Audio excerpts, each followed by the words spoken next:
Hello everybody. एक बार फिर से अपने कोऑर्डिनेशन कंपाउंड की नेक्स्ट क्लास स्टार्ट कर रहे हैं। कल हमने अष्टफलकीय संकुलों में विपाटन देखा था। विपाटन पूरा हो गया अष्टफलकीय संकुलों में। इसके बाद नेक्स्ट है चतुष्फलकीय संकुलों में विपाटन। तो चतुष्फलकीय संकुलों में CFT है। नेक्स्ट है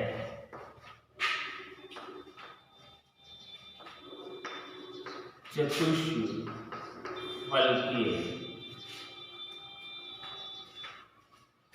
संकुलों में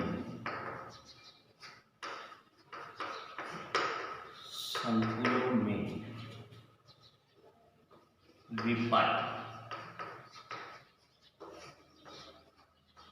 चतुष्फलकीय संकुलों में विपाटन। इससे पहले देखा था अष्टफलकीय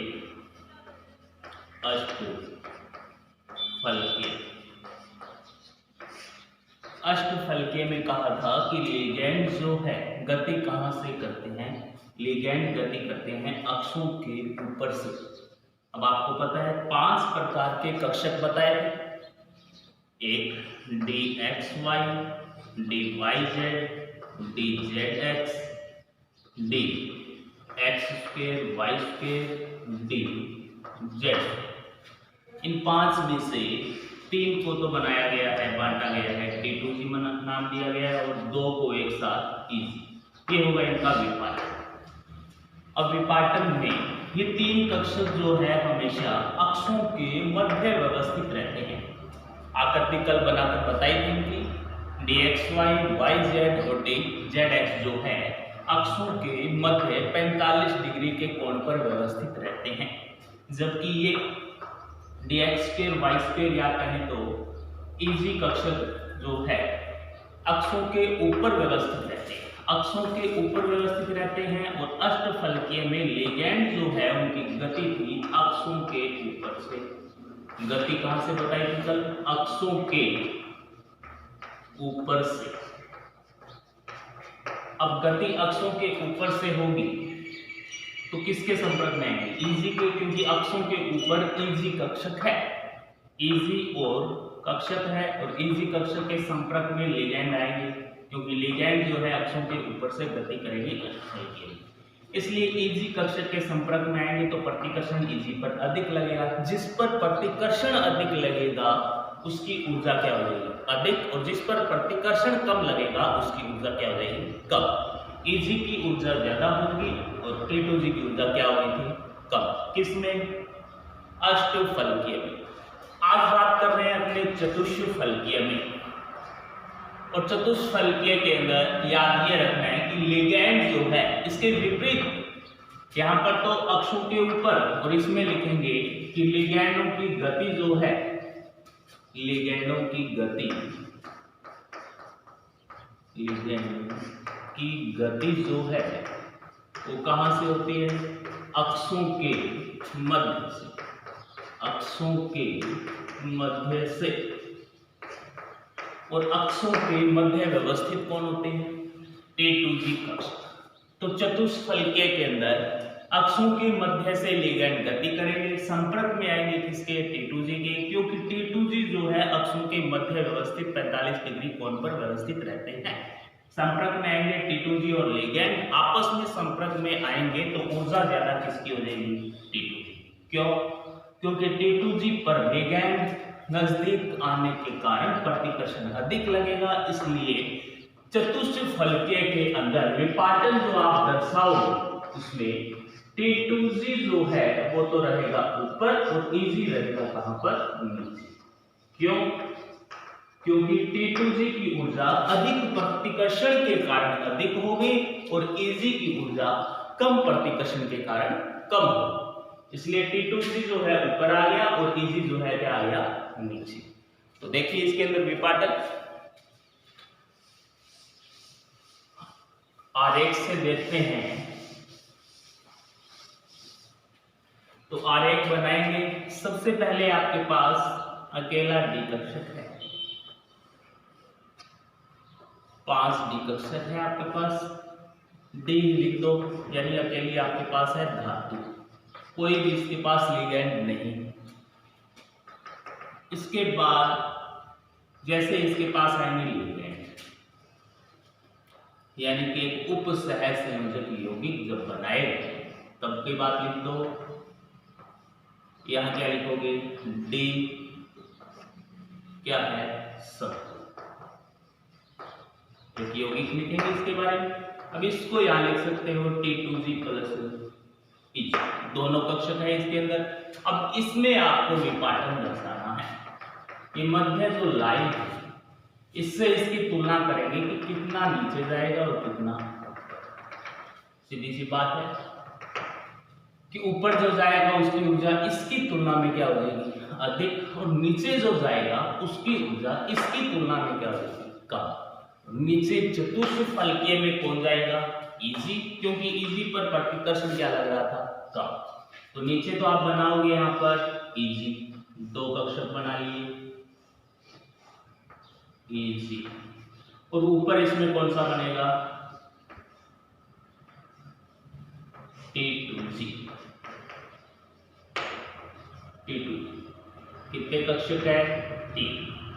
अब इनके मध्य की ये जो ऊर्जा थी ये क्या कहलाती है, यहाँ पर विपाटन ऊर्जा। सेम ही है, उसके अंदर भी विपाटन ऊर्जा थी और इसके अंदर भी नाम क्या रहेगा इसका, विपाटन ऊर्जा।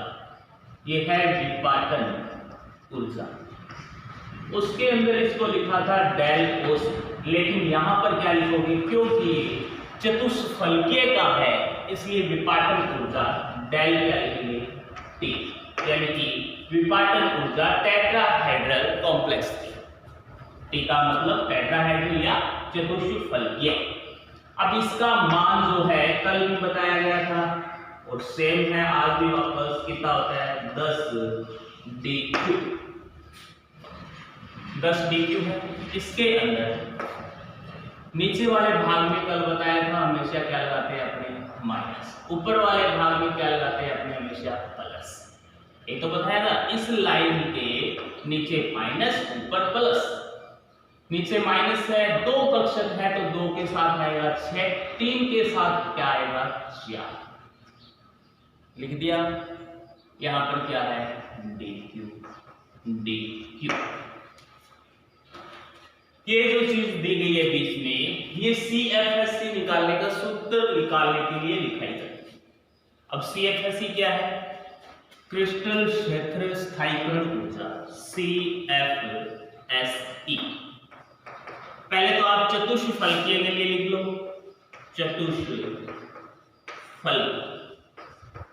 चतुष्फलकीय में जो CFSE है वो कैसे लिखते हैं, -6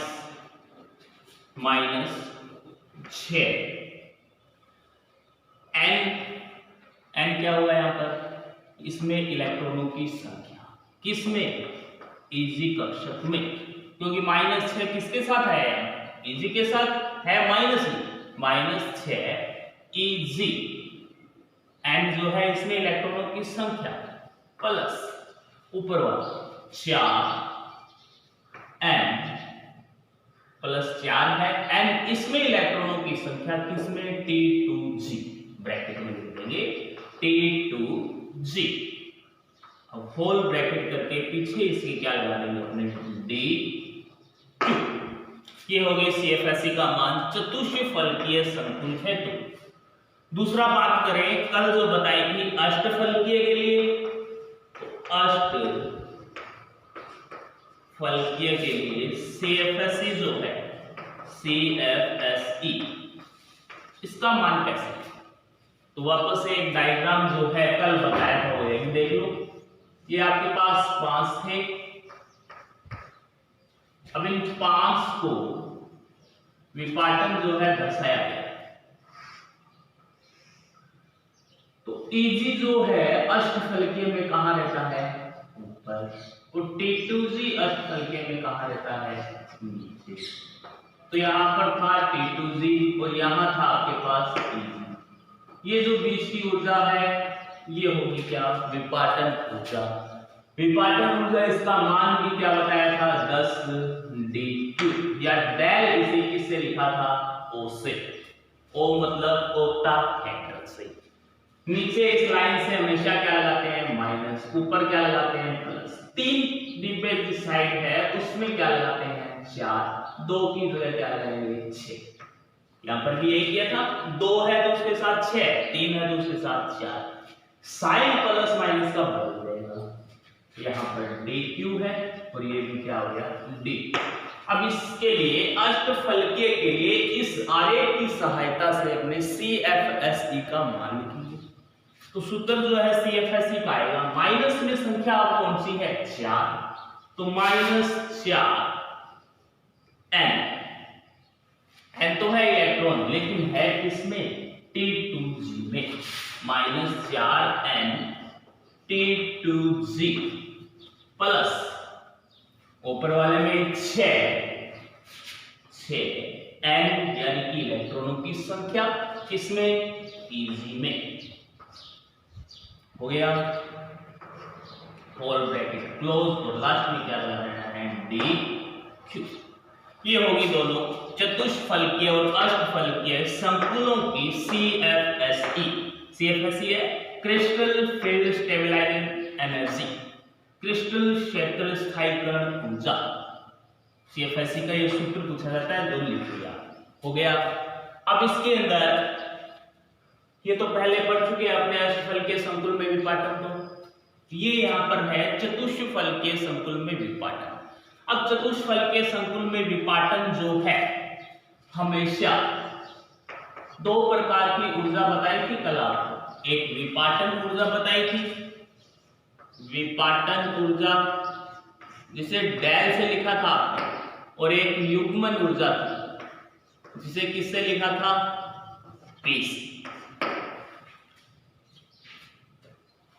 चतुष्फलकीय संकुलों में हमेशा डेल T का मान जो है यानी विपाटन ऊर्जा किसकी, चतुष्फलकीय संकुलों की हमेशा कम होती है, किससे, युग्मन ऊर्जा से।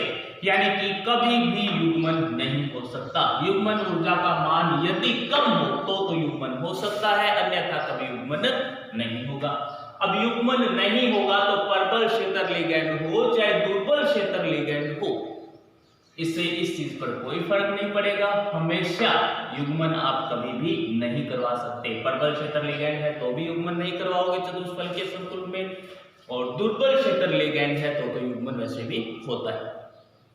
अब इसके अंदर इलेक्ट्रॉन भरेंगे, इलेक्ट्रॉन भरने के लिए सेम कल जैसे एक सारणी बनाई थी, डी इलेक्ट्रॉन थे सबसे पहले, फिर विन्यास आया था आपके पास, सेम वैसी एक इसमें सारणी बनेगी, फर्क कितना ही है, उसमें प्रबल और दुर्बल क्षेत्र के लिए आपने अलग अलग बनाई।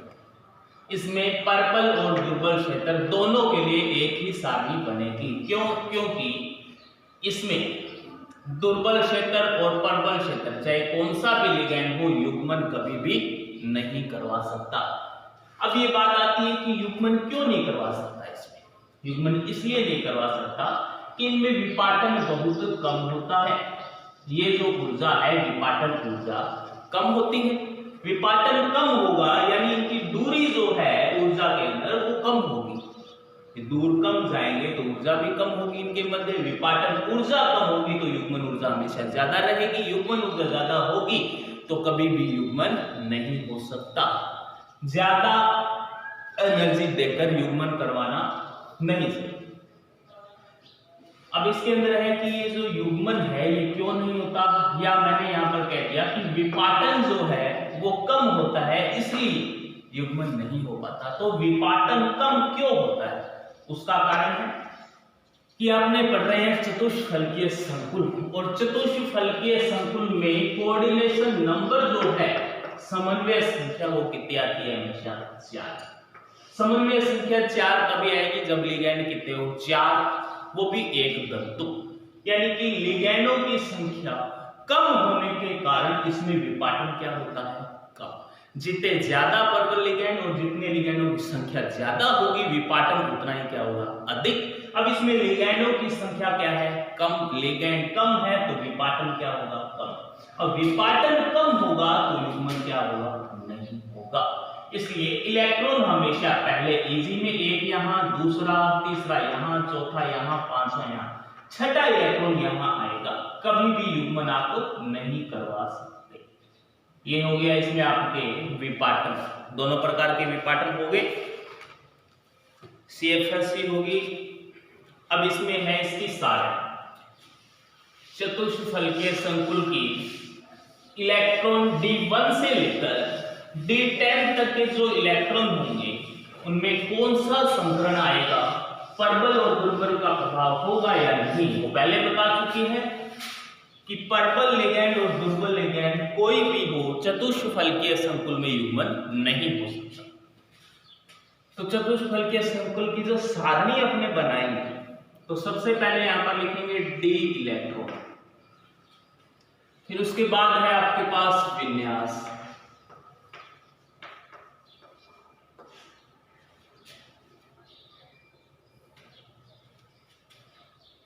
चाहे पर्पल हो चाहे कौन सा हो, दुर्बल, कोई भी लिगैंड हो चाहे, दोनों के लिए सेम ही आएगा क्योंकि युग्मन कभी भी नहीं होगा। N यानी कि अयुग्मित इलेक्ट्रॉनों की संख्या कितनी होगी, और लास्ट में है संकरण कौन सा पाया जाएगा। अब ये कभी भी मत कह देना यहाँ पर CFT के अनुसार कभी नहीं कहना कि इलेक्ट्रॉन की DsP2 संकरण चतुष्फलकीय नहीं बना सकता। चतुष्फलकीय है तो DsP2 संकरण CFT के अनुसार बना सकता है, VBT के अनुसार नहीं कह सकते अपने। VBT के अनुसार तो अपने संकरण निकालेंगे सीधा, लेकिन CFT के अनुसार इनका विपाटन होने के उपरांत देखा जाएगा कि चतुष्फलकीय के अंदर संकरण DsP2 होगा या sp3 होगा, कौन सा संकरण पॉसिबल है। तो यहाँ पर सबसे पहले D इलेक्ट्रॉन एक लेंगे, 1 से लेकर 10 तक। कल बताया था कि D के अंदर 1 से 10 ही तो इलेक्ट्रॉन होते हैं, तो सबसे पहले 1 फिर बाद में लगातार 10 तक लेते हैं। तो विन्यास आप यहां पर कर रहे हो चतुष्फलकीय के लिए, चतुष्फलकीय। अब चतुष्फलकीय में ऊपर जो है वो तो है P2G और नीचे जो है वो कौन है Eg। तो इलेक्ट्रॉन पहले किस में भरे जाएंगे, Eg में। तो पहले लिखा जाएगा Eg इसमें, इसके बाद कौन सा आएगा P2G। जो आरेख अभी बनाया था, विपाटन होने के उपरांत जो ऊपर रहता है उसमें इलेक्ट्रॉन बाद में भरे जाते हैं और जो नीचे रहता है उसमें इलेक्ट्रॉन पहले भरे। Eg एक इलेक्ट्रॉन है तो एक भर दिया पहले Eg। अब इनका विन्यास जो है, आरेख कक्षक में इलेक्ट्रॉन भरेंगे तो सबसे पहले Eg में 2 कक्षक हैं, 2 Eg के बनाए जाएंगे, ये 2 बना लिए। T2G के कितने हैं, 3, ये 3 T2G के हुए। तो यहां पर इलेक्ट्रॉन एक ही है तो सबसे पहले इसमें भरा जाएगा 1। N का मान है युग्मित इलेक्ट्रॉनों की संख्या कितनी आ गई, 1। अब आपके पास D के अंदर वाले कक्षक खाली पड़े हैं, अंदर वाले कक्षक खाली हैं, तो हमेशा संकरण कौन सा बताएंगे अपने, DsP2, क्योंकि आपको अंदर का खाली कराने की जरूरत नहीं है, पहले से खाली पड़ा है, D है, 4 कक्षक D के खाली है अभी तक आपके पास। इसके बाद इलेक्ट्रॉन की संख्या यदि 2 हो तो Eg में इलेक्ट्रॉन कितने हो जाएंगे, 2। T2G में इलेक्ट्रॉन अभी भी कितने रहेंगे, 0। इलेक्ट्रॉन भरेंगे कक्षक के अंदर तो एक इसमें आएगा और एक इसमें, 2 भर दिए, है कौन सा ये, Eg। T2G जो है अभी भी क्या है, खाली, 1 2 3। अयुग्मित इलेक्ट्रॉनों की संख्या पहले ही बता चुका हूं, अयुग्मित एक कक्षक में सिर्फ एक इलेक्ट्रॉन होगा तो उसे अयुग्मित बोलेंगे और उसकी काउंटिंग होगी 2, 1 और 1 2। तो यहां लिख लिया अयुग्मित इलेक्ट्रॉनों की संख्या 2। इसके बाद संकरण वापस से आपके पास अभी तक 3 कक्षक खाली है और DsP2 संकरण के लिए आपको सिर्फ एक कक्षक खाली चाहिए। जब तक आपके पास एक कक्षक खाली है तब तक DsP2 संकरण पॉसिबल होगा। तो इसके अंदर संकरण कौन सा हो गया, DsP2। इसके बाद बात करें D में इलेक्ट्रॉन यदि 3 हो, D में इलेक्ट्रॉन 3 है तो अब Eg जो है इसमें तीसरा इलेक्ट्रॉन नहीं आएगा, क्योंकि पहले बता चुके हैं कि युग्मन नहीं होगा, चाहे प्रबल हो चाहे दुर्बल हो। इजी में तो दो रहेंगे, ऊपर जाएगा सीधा इलेक्ट्रॉन। T2Z जो है इसमें इलेक्ट्रॉन कितना आ गया? 8। अब इलेक्ट्रॉन भरेंगे तो 2 इलेक्ट्रॉन तो इनमें भरे गए, और 3 वाला ये जो कक्षक है T2Z, 1 इलेक्ट्रॉन इसमें आ गया। तो अयुग्मित इलेक्ट्रॉनों की संख्या 1 2 3, तो यहां पर लीजिए 3, और अभी तक भी 2 कक्षक खाली है, तो संकरण पॉसिबल है कौन सा? DsP2। इसके बाद यदि इलेक्ट्रॉनों की संख्या 4 हो तो Eg के अंदर तो इलेक्ट्रॉन अभी तक भी कितने रहेंगे? 2, क्योंकि नेक्स्ट इलेक्ट्रॉन किस में जाएगा? T2Z में। T2Z में इलेक्ट्रॉन कितने हो गए? 2। अब Eg में पहले 2 भर दिए, 1 2। अब T2Z जो है इसमें इलेक्ट्रॉन कितने भरने हैं? 2।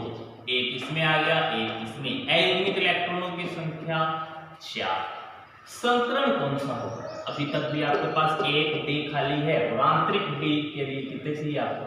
1 चाहिए, तो संकरण होगा DsP2। S तो बाहर वाला है, Sp दोनों बाहर वाले, लेकिन D आंतरिक है। इसके बाद यदि इलेक्ट्रॉनों की संख्या 5 हो तो Eg में इलेक्ट्रॉन कितने रहेंगे? वापस से 2, लेकिन 5वां इलेक्ट्रॉन किस में जाएगा? T2Z में। कितने हो गए इलेक्ट्रॉन? 3 इलेक्ट्रॉन T2Z में हो गए 3। यहां पर भरेंगे, Eg में भर दिए 1 2, T2Z 2 3, कितने भरने हैं? 3 1 2 3 भर दिए।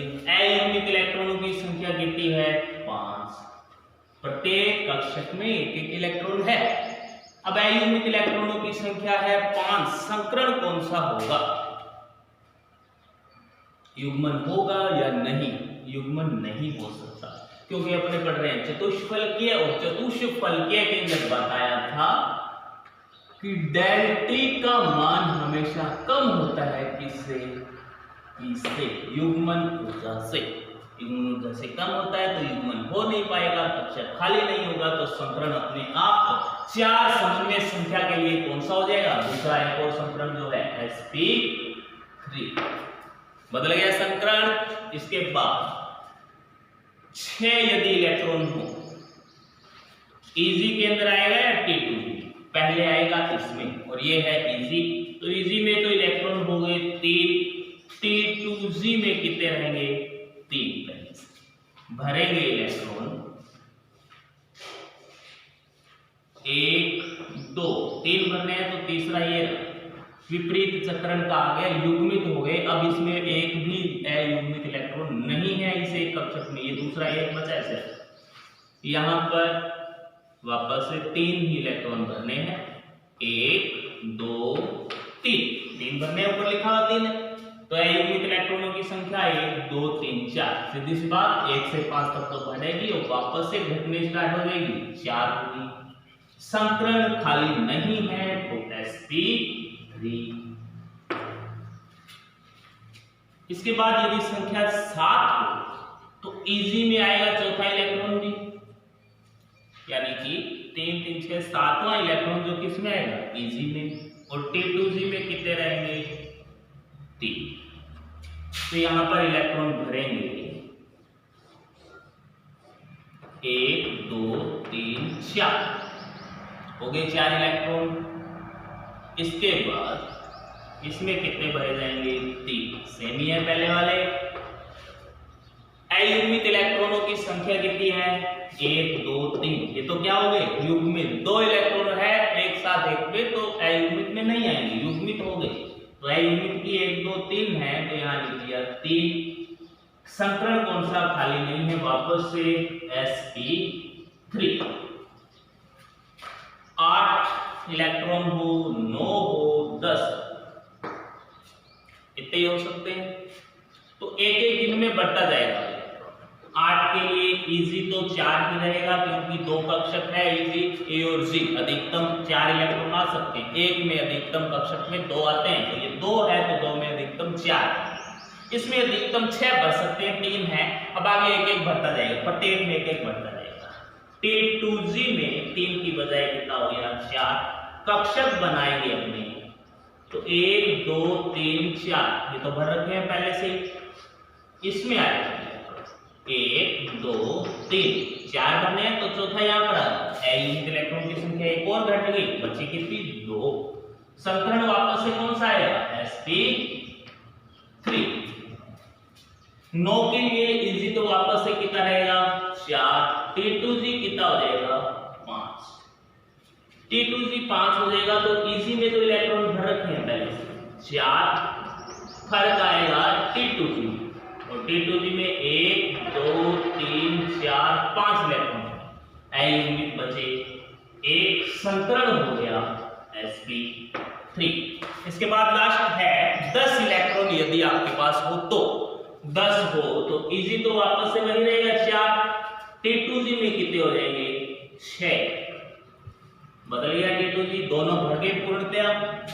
अब इसमें लिखेंगे T2G में इजी में 4 थे, T2G में भी कितने हो 6, 1 2 3 4 5 6, यूनिट इलेक्ट्रॉनों की संख्या 0। संकरण कौन सा sp3। ये होगी आपके चतुष्फलकीय हेतु विपाटन की सारणी। इस सारणी की सहायता से जो भी आपको दिया गया है उसका आरेख आंसर आप दे सकते। मान लिया कि चतुष्फलकीय संकुल में कोई भी आपके पास यौगिक है, जैसे एग्जाम्पल के तौर एग्जाम्पल दिया है Fe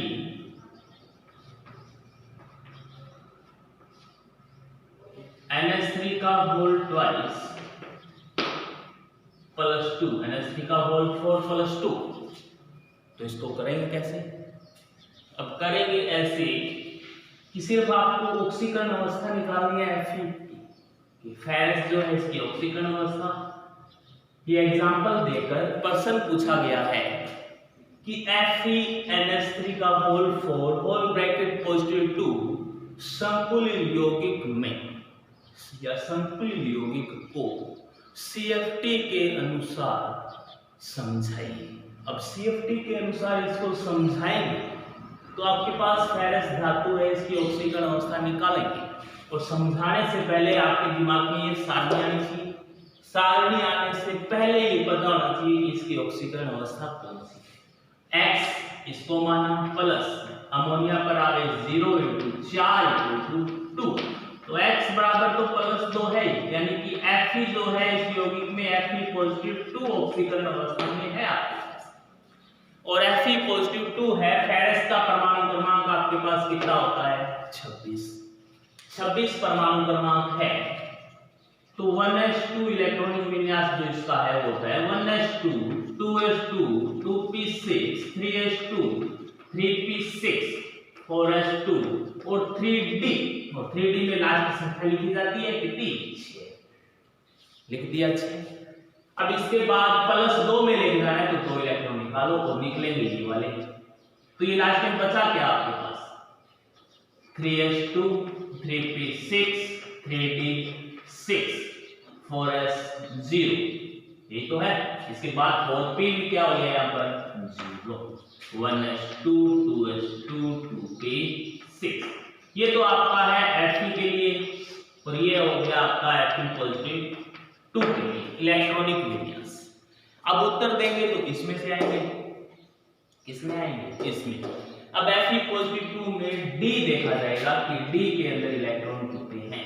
D में कितने हैं 6, और 6 क्योंकि अपने बात इस सारणी में देखेंगे इसलिए क्योंकि इसकी समन्वय संख्या कितनी है 4। कोऑर्डिनेशन नंबर यदि 4 हो तो या तो वर्ग समतलीय होगा या चतुष्फलकीय, यानी कि या तो संकरण DsP2 या sp3, ये संकरण हो सकते हैं। यदि ये संकरण होंगे तो इस सारणी पर आएंगे। समन्वय संख्या 4 के लिए ये सारणी है CFT के अनुसार, और इसमें 4 डी के अंदर इलेक्ट्रॉन कितने बताए 6। तो इस लाइन पर आएंगे सीधे सीधे, इस लाइन में आएंगे तो Eg में भरे जाते हैं 3, T2G में भरे जाते हैं 3, I यूनिट इलेक्ट्रॉनों की संख्या कितनी होती है 4 और संकरण बताएंगे कितना sp3। sp3 संकरण है, dsp2 नहीं है, sp3 है बाह्य। तो संकरण संकुल जो है वो बता देंगे बाह्य चक्रण संकुल। कौन सा संकुल बता देंगे, बाह्य चक्रण संकुल। जो पहले वाले आंसर से वो सारे दे सकते हैं लगभग। I यूनिट इलेक्ट्रॉन है, I यूनिट इलेक्ट्रॉन है तो प्रकृति भी बता सकते हैं कौन सा होगा, रंगीन। दूसरी प्रकृति कैसे होगा, अनुचुंबकीय। इसके बाद I यूनिट इलेक्ट्रॉन N3 मान कितना है 4, तो चुंबकीय आघूर्ण म्यू का मान भी 4.898 आ जाएगा बोर मैग्नेट्रॉन में। हो जाएगा इतने आंसर। ज्यामिति जो है आपको पहले से पता है कौन सी है, चतुष्फलकीय।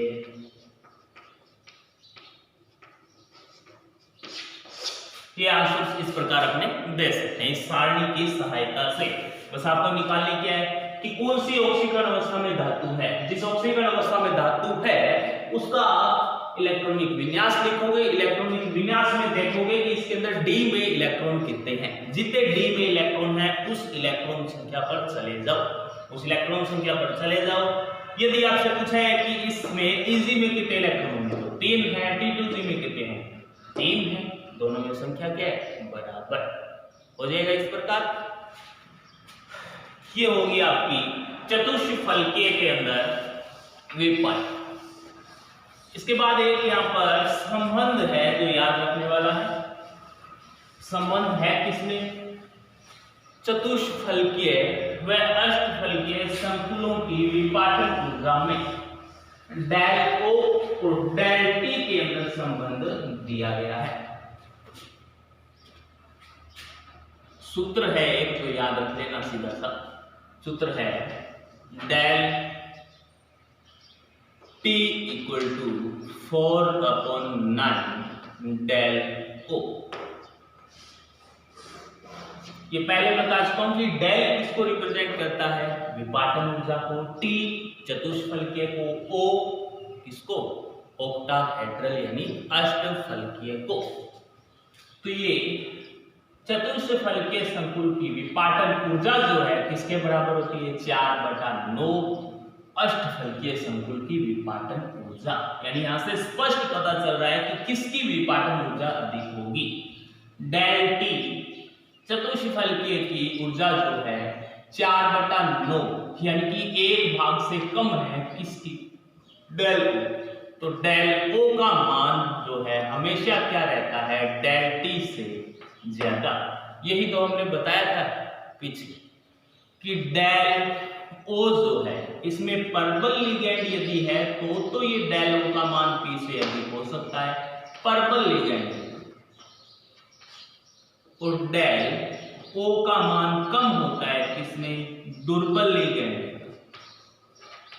लेकिन डेल टी की बात अपने करते हैं तो हमेशा ही इसका मान कम होता है, चाहे परबल हो चाहे आपके पास क्या हो दुर्बल लिगेंड। ये 3 निष्कर्ष है इस चीज, विपाटन ऊर्जा और युग्मन, ये संबंध याद रखने पड़ते हैं, याद रखें। ये हुआ आपका अष्टफलकीय व चतुष्फलकीय संकुल में विपाटन। इसके बाद एक क्वेश्चन दिया गया है जो करके बता देते हैं। यहाँ पर क्वेश्चन है आपके बुक में,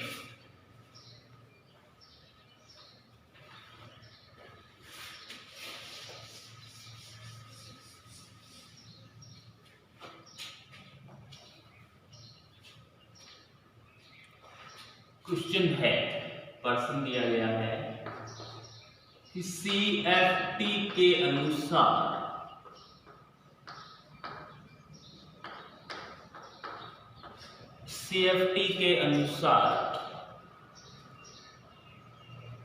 FeH2O का होल 6 FeH2O का होल 6 पॉजिटिव 2 when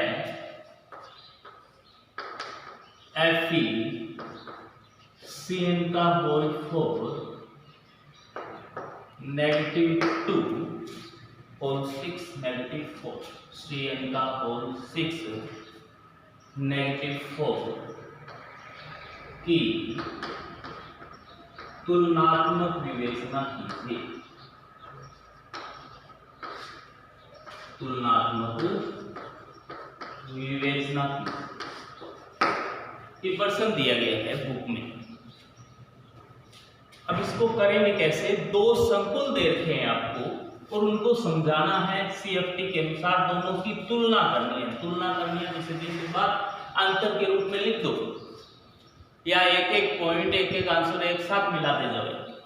एक साइड ले लो आप Fe H2O का होल 6 पॉजिटिव 2, दूसरी साइड है Fe Cn का होल 6 -4। सबसे पहले बात तो ऑक्सीकरण अवस्था कौन सी आएगी? ऑक्सीकरण अवस्था बताओ कौन सी आएगी? सबसे पहले ऑक्सीकरण अवस्था से पहले समन्वय संख्या कितनी है? दोनों में 6। ये भी एक दंतुक है, ये भी एक। समन्वय संख्या दोनों में कितनी कितनी दे रखी है? 6 समन्वय संख्या होगी 6। अब समन्वय संख्या 6 है तो इनकी विवेचना किस आधार पर करेंगे? हमने अष्टफलकीय। आपको पता ही है कि समन्वय संख्या 6 में ज्यामिति एक ही होती है और कौन सी होती है? अष्टफलकीय। अब इसकी ऑक्सीकरण अवस्था निकालेंगे तो ऑक्सीकरण अवस्था भी दोनों में क्या आएगी? सेम। इसमें निकाल लेते हैं x plus H2O 0 × 6 = +2। Then x = कितना आ गया? +2। यानी कि Fe जो है इसमें किस रूप में पाया जा रहा है आपके पास? Fe +2 में। ये आंसर्स नहीं है अभी तक, इनकी सहायता से तो आपने इनकी विवेचना करेंगे। नेक्स्ट इसमें भी सेम है, x + Cn - 1 × संख्या कितनी दे रखी है? 6 = -4। देन x -6 = -4, x = कितना आ गया? +2। सेम इसी के अंदर यही बात है कि Fe जो है Fe +2 के अंदर, दोनों के अंदर सेम कंडीशन पर आ रही। लेकिन यहां पर एक फर्क है कि लिगैंड जो है, पहला अंतर या तुलनात्मक विवेचना जो है वो यहां से स्टार्ट होगी कि लिगैंड जो है, इसमें लिगैंड H2O जो है क्या है? दुर्बल लिगैंड है। और दुर्बल लिगैंड की पहचान एक ही बताई थी, या तो ऑक्सीजन या सल्फर, इनमें से दाता परमाणु वाले लिगैंड होते हैं वो कौन से होते हैं? दुर्बल। कार्बन और नाइट्रोजन वाले कौन से होते हैं? प्रबल। तो इसमें लिगैंड कौन है? इसमें लिगैंड है Cn नेगेटिव। कैसा है? प्रबल। पहला अंतर यहीं से आ गया। अब कल जो सारणी बनाई थी CFT के अनुसार, उसमें D1 2 3 तक तो अलग बात थी, 4 5 6 में दुर्बल और प्रबल के लिए सारे आंसर्स अलग अलग आ रहे थे। यदि आपके पास इसमें संख्या Fe +2 में दोनों के लिए एक ही इलेक्ट्रॉनिक विन्यास लागू होगा, तो Fe +2 अभी आपने पहले देखा था और वापस से वही मैं बता देता हूं, 1s2 2s2 2p6 3s2 3p6 4s0 हो गया, बाद में लिखेंगे। और 3d कितना बचा है अपने पास? 6 4s0 4p0। 3d में इलेक्ट्रॉन कितने हैं? 6। आपको इलेक्ट्रॉन भरने कितने हैं? 6 इलेक्ट्रॉन भरने हैं। अब इलेक्ट्रॉन 6 भरने हैं, यानी कि d में इलेक्ट्रॉन कितने हैं? 6। d में इलेक्ट्रॉन 6 है तो दुर्बल के लिए आंसर्स अलग आएंगे, प्रबल के लिए आंसर्स क्या आएंगे? अलग। दुर्बल के लिए आंसर क्या आएगा? पहली बात, दुर्बल है तो युग्मन नहीं करवा पाएगा, युग्मन नहीं करवा पाएगा तो संग्रहण कौन सा आ जाएगा? sp3d2। इसमें D6 में पर्पल है तो युग्मन करवा देगा, युग्मन करवा देगा तो संग्रहण कौन सा आएगा? D2sp3। D2sp3। अब इसके बाद इसके अंदर अयुग्मित इलेक्ट्रॉनों की संख्या की बात करें तो D6 है। पहले इसमें कौन सा भरा जाता है? फलके में पहले नीचे होता है आपके पास T2G और ऊपर कौन सा होता है EG। ये तो है आपके पास T2G, ये है आपके पास EG। सेम इसी के अंदर है ये आपके पास T2G पहले और उसके बाद कौन सा आता है EG। इलेक्ट्रॉन भरने की बात आए तो दुर्बल है, युग्मन नहीं करवा पाएगा। इलेक्ट्रॉन कितने भरने हैं 6 इलेक्ट्रॉन कितने भरने हैं 6 भरने हैं। तो कुल भर दो 1 2 3 4 5 और छठा इसमें यहां से युग्मित इलेक्ट्रॉन कितने दिखाई दे रहे हैं 1 2 3 4। एन का मान कितना आया 4। एन का मान 4 है तो प्रकृति कैसी होगी अनुचुंबकीय, दूसरा रंगीन।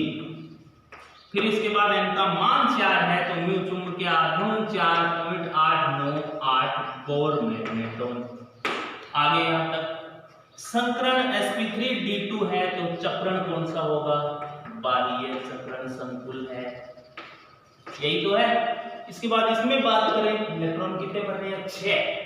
युग्मन क्या कर सकता है करवा सकता है तो 1 2 3 युग्मन करवा सकता है। तो पहले इसी में आएंगे इलेक्ट्रॉन वापस 4 5 6 इसमें भर के इसी में कितने आ गए 0। इसमें T2G में 4 और EG में 2। अंतर में ये भी लिख सकते हैं कि T2G में इसमें इलेक्ट्रॉन 4 है, इसमें 2, इसमें 6 और इसमें EG में कितने 0। अब इसके अंदर सारे आंसर्स बदल गए क्योंकि n अयुग्मित इलेक्ट्रॉनों की संख्या कितनी होगी 0। प्रकृति कैसी होगी रंगहीन हो गया, दूसरा प्रतिचुंबकीय हो गया। इसके बाद कौन सा बताओगे संकरण है D2 तो आंतरिक चक्रण संकुल बता देंगे अपने आंतरिक चक्रण संकुल। चुंबकीय आघूर्ण कितना आएगा बोर मैग्नेटॉन में 0। ये इतनी बातें बता सकते होगी। इनकी तुलनात्मक विवेचना इस आधार पर करनी पड़ेगी। ये आपका पूरा हो गया चतुष्फलकीय एवं अष्टफलकीय संकुलों में विपाटन। अब चतुष्फलकीय एवं अष्टफलकीय संकुलों के विपाटन के बाद इनमें आता है उपसहसंयोजक संकुलों में रंग उत्पन्न होने का कारण। अब कई जगह आपने संकुलों में जिनमें अयुग्मित इलेक्ट्रॉन उपस्थित है उनमें रंग का कारण बताया है कि रंगीन है, अनुचुंबकीय है। अनुचुंबकता का तो कारण होता है कि अयुग्मित इलेक्ट्रॉन है जिसके कारण ये चुंबकत्व प्रदर्शित करेंगे। दूसरे बात रंग का कारण क्या है कि ये रंगीन होते हैं। तो संकुलों में रंग अपने पास नेक्स्ट हेडिंग है संकुलों में रंग। एक ही बात याद रख लेना बस सीधी सी कि संकुलों में रंग जैसा अपने डी ब्लॉक के लिए बताते हैं सेम किस में बताएंगे डी ब्लॉक में। क्या बताते हैं डी ब्लॉक में डी कक्षक की जितनी धातुएं हैं डी ब्लॉक की सारों में बताते हैं कि डी संक्रमण के कारण। अब इसमें एक तो उत्तर दे देंगे कि डी संक्रमण के कारण। ये डी संक्रमण क्या? अभी आपने विपाटन देखा, उस विपाटन में क्या था कि इलेक्ट्रॉन जो है Eg मान लो ऊपर है Eg और T2G नीचे, तो इलेक्ट्रॉन गति ही तो कर रहे हैं 1 2 3। जरूरी नहीं है इसमें भी आ सकता है, इसमें भी आ सकता है, जरूरी नहीं है इसमें आए नीचे आ जाएगा। यही तो है कि इलेक्ट्रॉन भरेंगे तो इसमें क्या हो रहा है, ये भी एक डी कक्षक है और ये भी एक क्या है डी कक्षक, यानी एक कक्षक से दूसरे कक्षक में पहुंच रहे हैं। यही तो हो रहा है इनमें संक्रमण।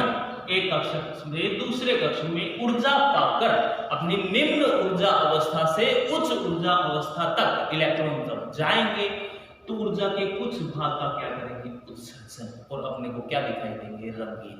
तो इसका मूल कारण बताया जाता है डी से डी में परिवर्तित हो रहे हैं तो डी संक्रमण या डी संक्रमण न बोले तो ये कक्षक आपके पास है T2G और ये है आपके पास कौन सा EG।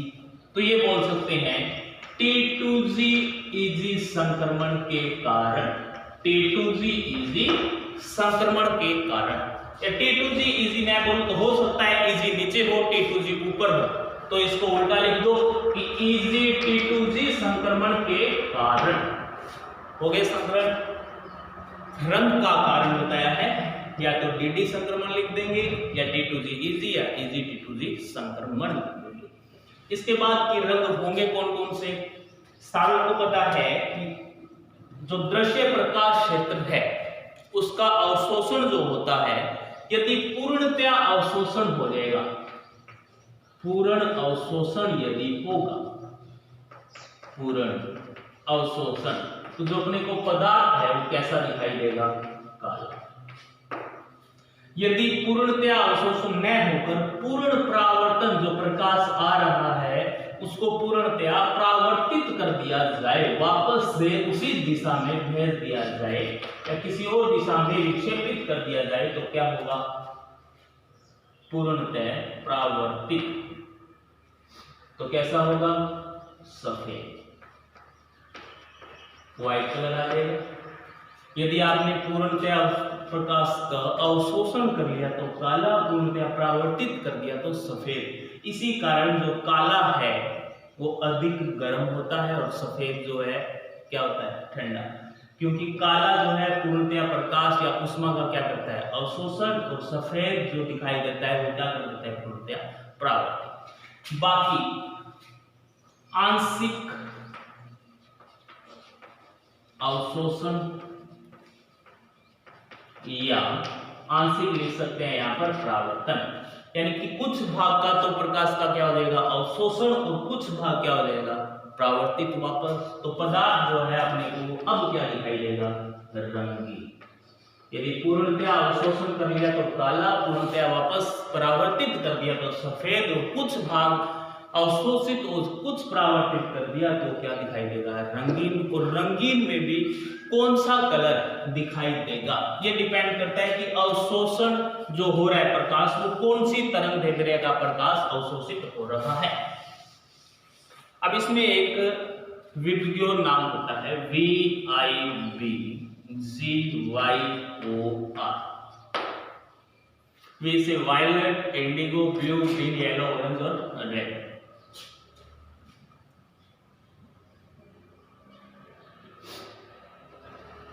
एक, दो, तीन, ये एक साथ आएंगे दोनों, ब्लू और ग्रीन, दो, तीन।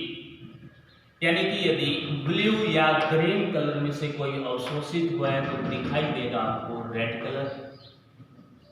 यदि इंडिगो कलर जो है वो अवशोषित हुआ है तो दिखाई कौन सा देगा, ऑरेंज। और यदि वायलेट का अवशोषण हुआ है तो दिखाई कौन सा देगा, येलो। इसका पूरक भी कर सकते हैं कि लाल रंग यदि अवशोषण हुआ, लाल रंग नहीं, लाल रंग का प्रकाश तरंग दैर्ध्य युक्त जो अवशोषित हुआ है तो दिखाई देगा ब्लू और ग्रीन, या ब्लू या ग्रीन। इसी तरह ऑरेंज का प्रकाश तरंग दैर्ध्य का अवशोषित हुआ है तो दिखाई देगा इंडिगो, येलो है तो कैसा दिखाई देगा, व्हाइट। ये हो गया आपने संकुलों में रंग। अब संकुलों में रंग होने के पश्चात इसके बाद आपके इस चैप्टर में बचती है समावेयता। उपसय संयोजक यौगिकों में समावेयता, वो होगी नेक्स्ट क्लास में।